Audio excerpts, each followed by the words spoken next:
everyone. This is Jared Rand.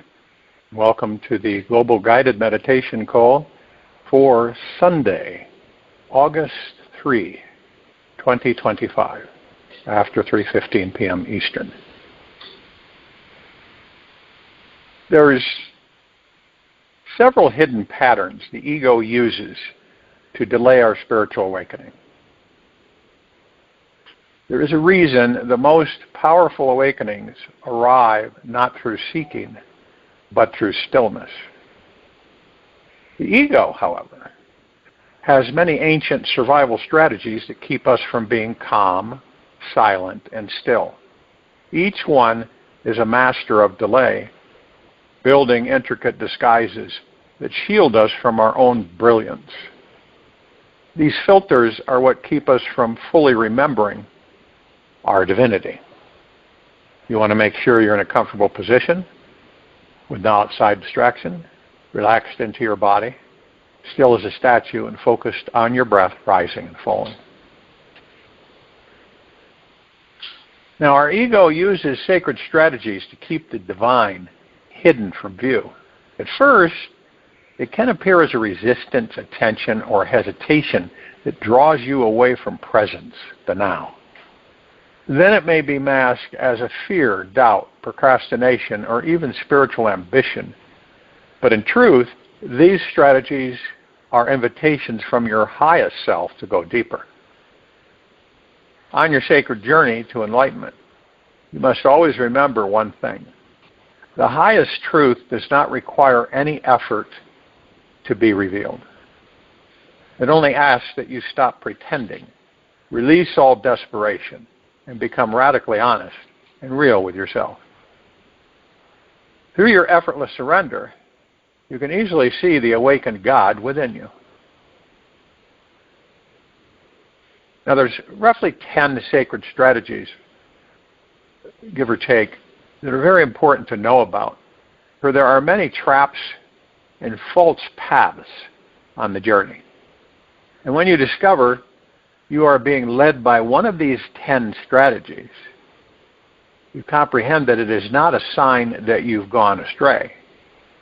You've actually hit an enlightenment portal embedded in your soul's blueprint, designed to guide you deeper inward when you look even closer at its veil. You can see it has been crafted precisely for your awakening. It's good to know that whichever strategy you find yourself identified with is perfect. It is your karma and dharma to unravel its perfect design, for it is a part of your soul's evolutionary intelligence. These are not your blind spots or failures, but a calling from the divine to listen more closely. But please don't label yourself as stuck, broken, or lost.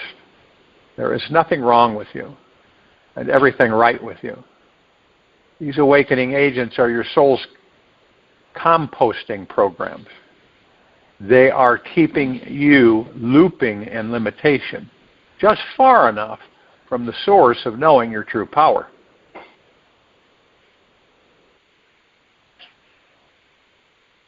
Each tells a story about how your ego is nearing its edge and loosening its grip to enter full surrender. It is your higher self calling to stop striving, start arriving, finally realize that the living God force, consciousness, is moving through your human form. The result of unraveling each of these 10 strategies leads you not on a path of self-improvement, but of deep and permanent spiritual awakening. So whatever happens, do not be seduced into fixing yourself. These strategies are not meant to make you aware of a mistake that needs to be corrected. They are the most sacred reflections for you to meet with reverence, pure transmissions from your deeper self, doorways to the truth of who you really are. Some souls are not afraid of darkness. They are afraid of their own unbearable light. Amalia Shendo. Now, one is the cozy cloak of comfort. There is a part of every human being who clings to what is sort of familiar and easy. It seeks warmth over adventure, complacency, over ecstasy, and certainly over exploring the great mystery of life. This egoic strategy is not sloth-like, but more protective. It is the ego's attempt to shield us from the pain of real transformation. We chase this easier path, not because we are actually lazy, but because discomfort threatens our illusion of control. This path is what most people would recognize as laziness. We avoid the raw realness of life because it demands that we live our lives fully naked. We instead succumb to endless distractions so that we do not have to sit quietly with the truth that breathes underneath all the noise in our head. Eventually, usually, covered in overwhelm, we hide under our soft, cozy cloak of comfort until we begin to suffocate. Our soul may long to stretch out its wings and fly beyond the further horizon, the furthest horizon. Yet we choose safely instead of risk. We suffer endlessly until we find a way to push ourselves away from the comfort and face the consequences of giving our cozy couch lifestyle to choose the path of devotion to a deeper spiritual peace that no longer needs protection. Number two is the identity that will not die. Most ego strategies like to wear the mask of confidence. They say things like, "Leave me alone. This is just who I am." But beneath our clinging identity lies a deeper terror, the fear of disappearing, the fear that awakening will dissolve all structures, our given name, and the known world, which we call reality. The ego crafts this defensive personality not out of righteous arrogance, but from the need to feel safe. It clings to its dignity, prestigious titles, honorable roles, to keep the wild freedom of transformation at bay. But eventually, the scaffolding begins to crack, and our soul starts whispering to us from beneath the dignified structure. There has got to be something more than this. Letting go of a strong, powerful, or socially respectful identity is not about erasing ourselves. It is about making space for the infinite spirit to move through us without getting caught in the illusion.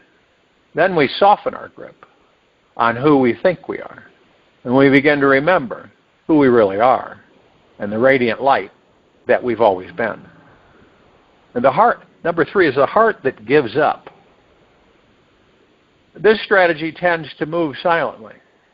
It often hides behind a smile or a sign, a sigh, but inside it carries the weight of deep exhaustion. It is the soft sadness of a heart that once believed in the beauty of life, but now feels abandoned by it. The deep loss of heart is a form of perpetual despair that is too quiet to name. It does not shout, yet folds inward and says, "What's the point of it all?" It may never say these words out loud, yet only think and feel the pointlessness of life.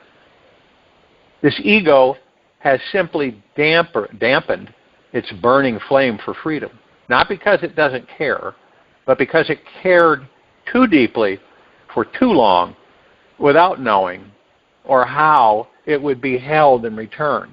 This is not laziness, yet a perpetual sacred grief. When you sit beside this ego with reverence, something in your past begins to stir. It doesn't feel like a flashy, beautiful breakthrough, yet more like the winter thawing. And when you sit and hold this ego closer to your heart, it feels like the sun warming the cold, hard winter mountain. This ego takes its time, and ever so slowly and gently, the heart remembers its own light, and the sun cautiously begins to rise again. You do not have to believe in your greatness to be great. You only have to stop abandoning the part of you that already knows, Ajah Dashur. And number 4, the nervous system that says no.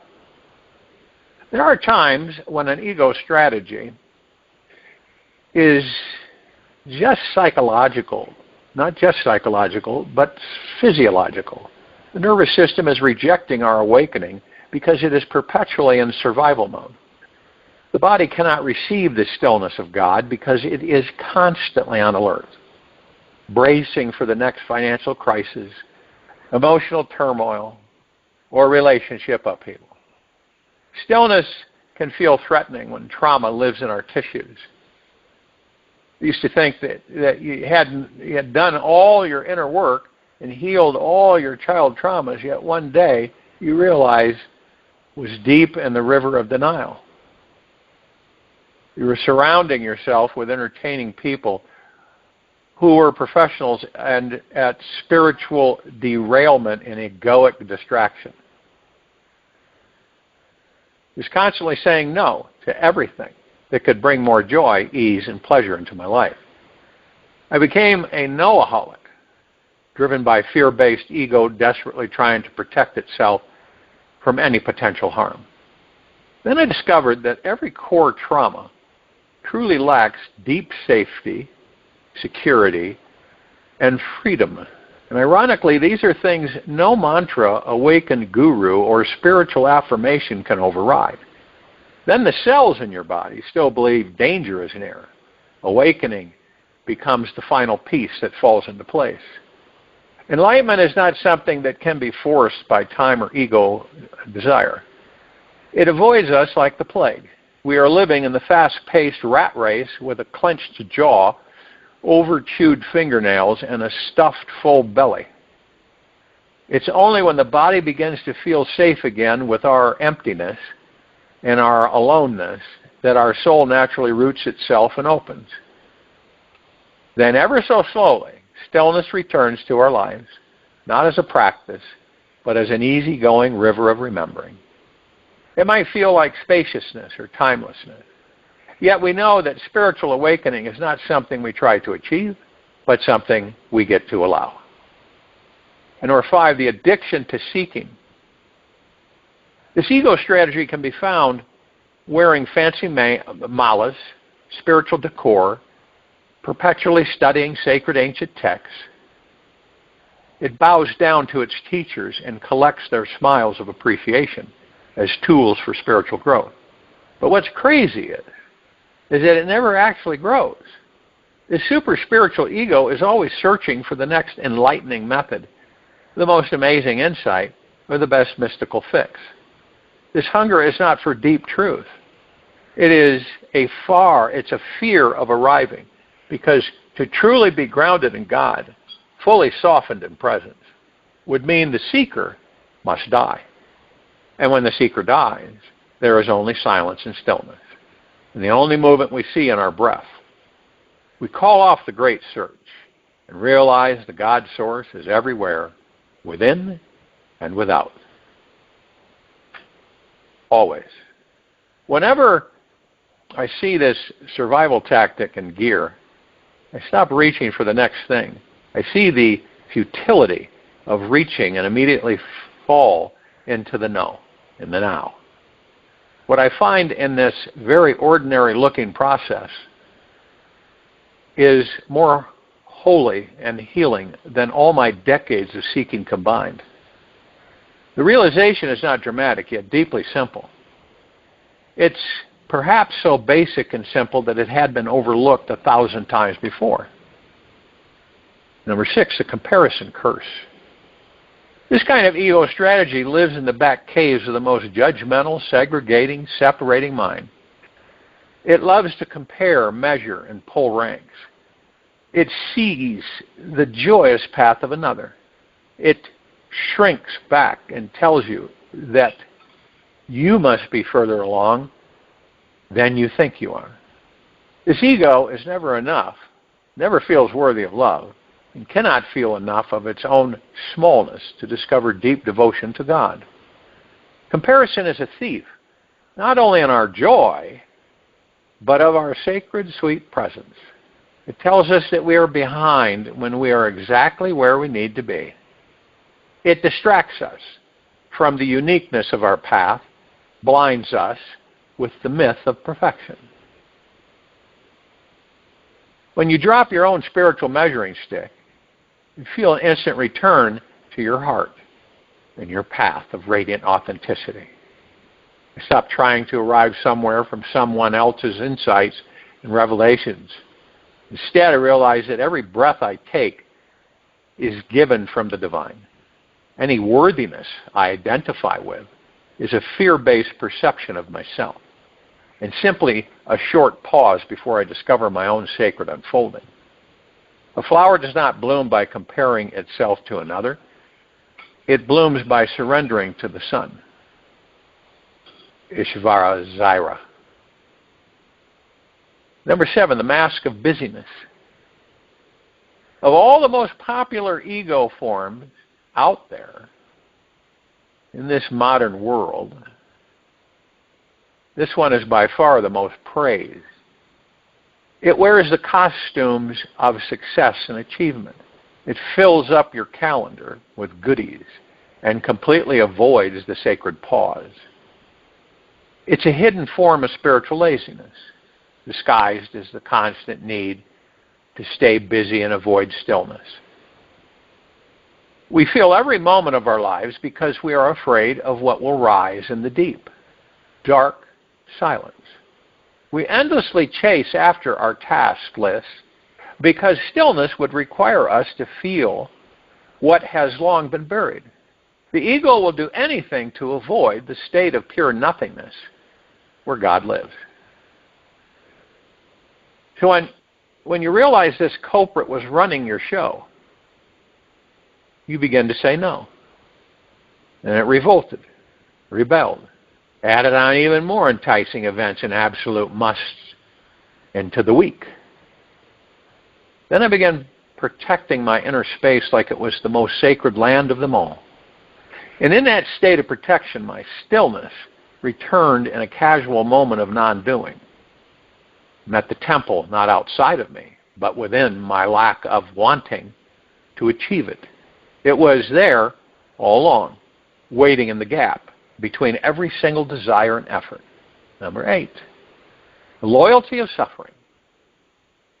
This ego strategy is so ancient that it often hides far beneath the surface where nobody dares to look.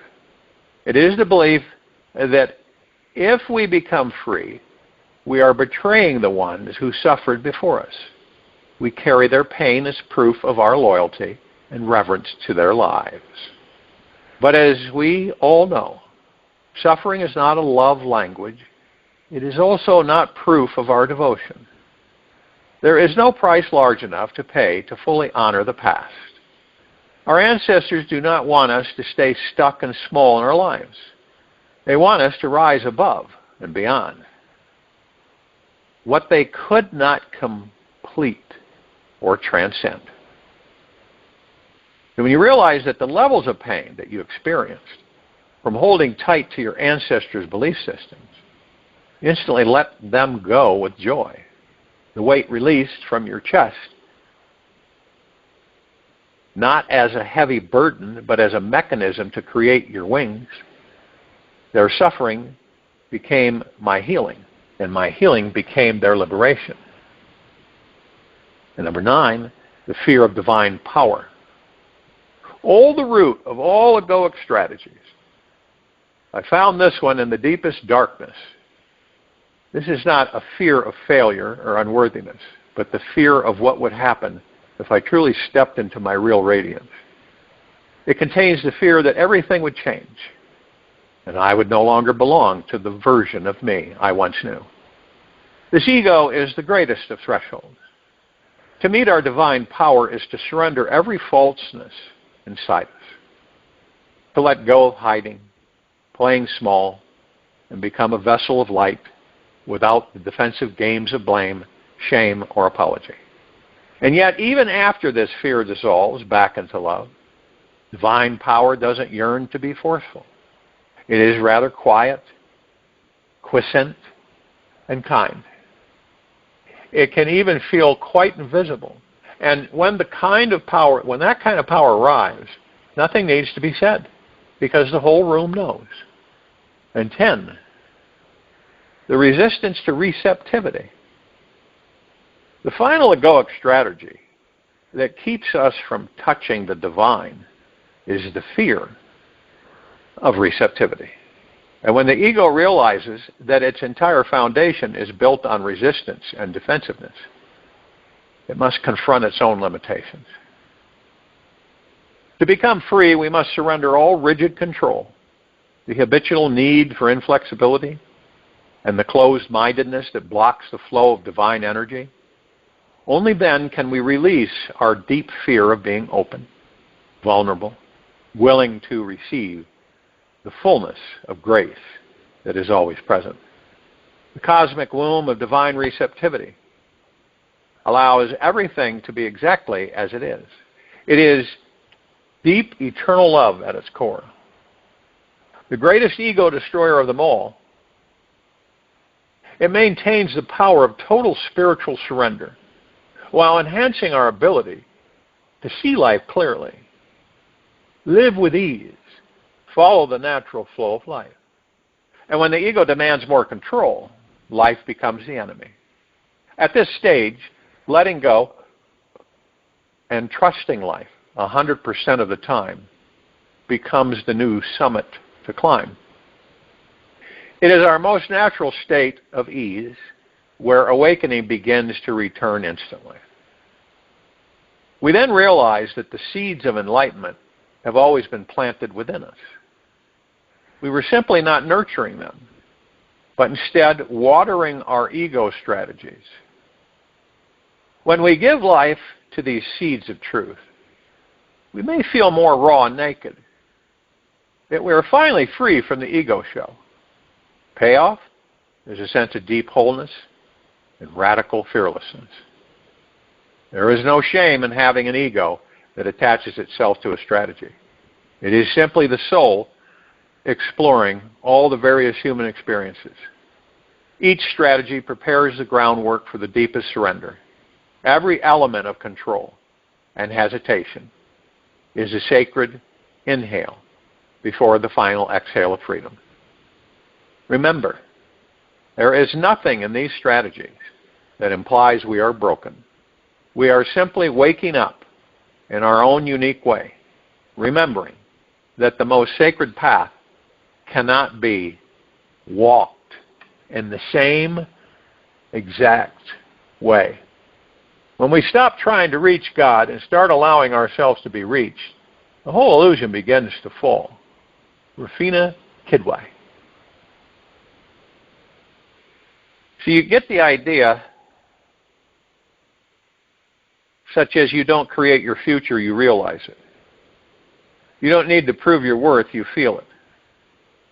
You don't need to figure it all out. You know the truth that's already here.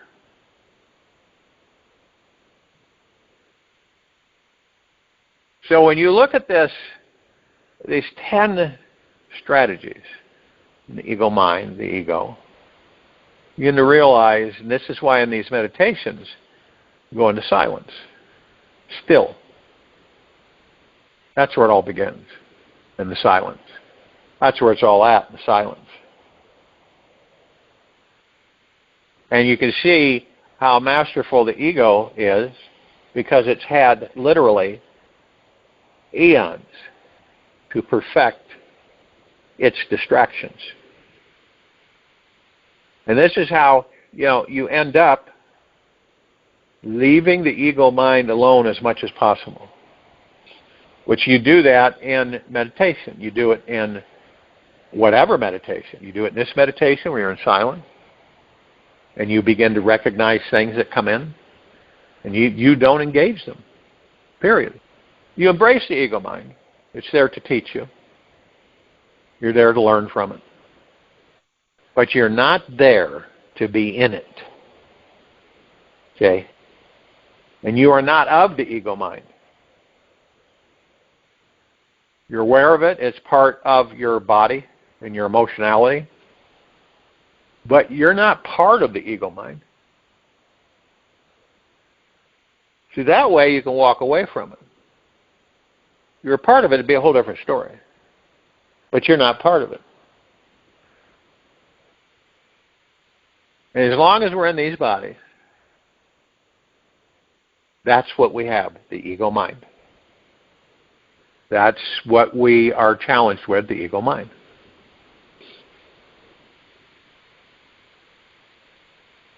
And letting go and relaxing and just, and it's true, just floating.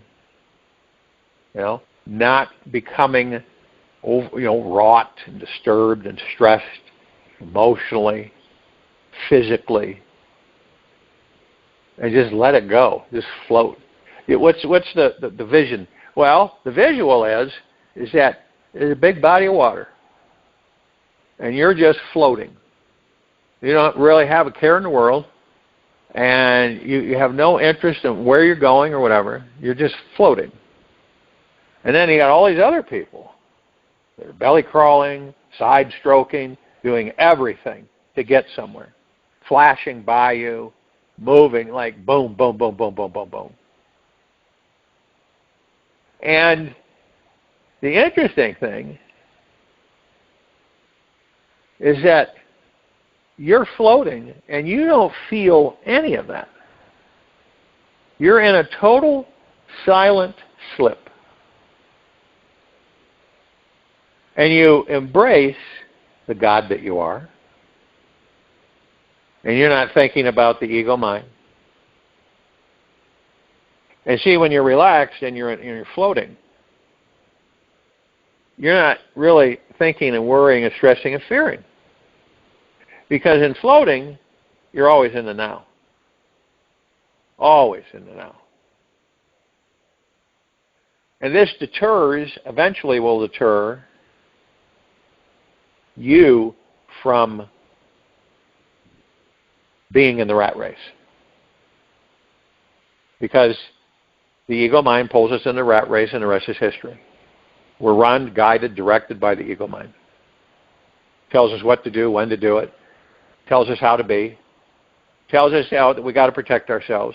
And actually we're protecting it. Throws up all kinds of walls, blindfolds, that are absolutely illusionary.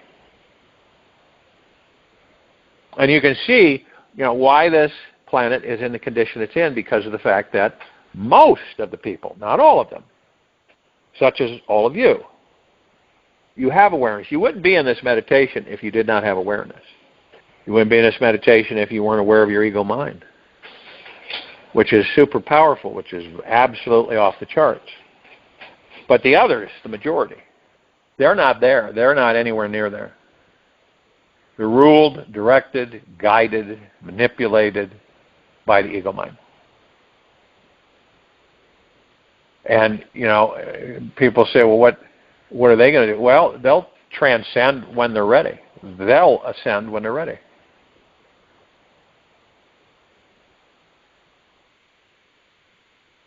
I'll join you in meditation. I'll return to close us out.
Take an easy and slow breath in through the nose,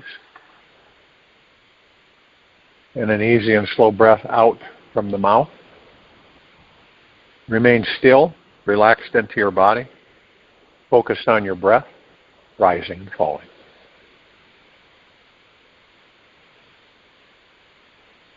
Life is best viewed as a grand creative project. This body, this mind, this moment of your life is the greatest opportunity to experience being a designer within existence, so that you may discover the divine presence you really are. The images you project onto the universe always become your reality, whether they are powerful, warm, sunny, and optimistic, or cold, dark, depressing, and frustrating. You are the grand designer, and this moment is a result of your creativity or lack of it. For today, give yourself several hours to relax and express yourself fully through some creative venue.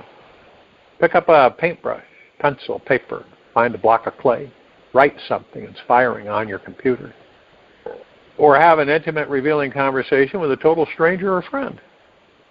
Just do something extra creative today that you enjoy, and let yourself disappear in the creation of it. Take this with you for the rest of the day, into the evening and night, the following morning.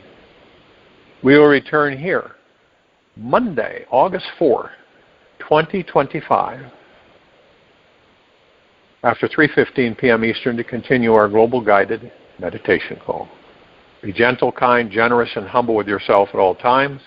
Be in the highest of the highest high, deepest of the deepest deepest, and purest of the purest purest, eternal gratitude at all times, no matter what's going on within you or outside of you. Open your heart and allow the magic to flow in.